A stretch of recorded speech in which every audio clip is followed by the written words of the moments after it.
You ever experienced something you can't explain?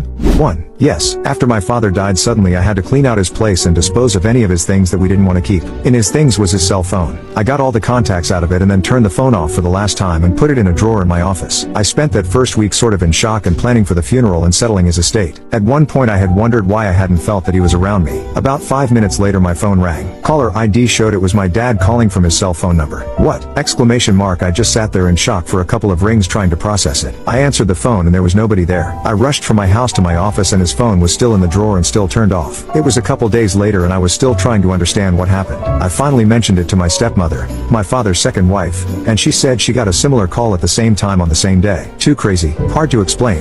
2. My grandmother was quite old, around 87. She stopped moving, speaking and doing all daily life activities when she turned 85. She was completely bedridden and did not even open her eyes for 1 year until that one day. That day came when my father returned from Saudi Arabia. He was trying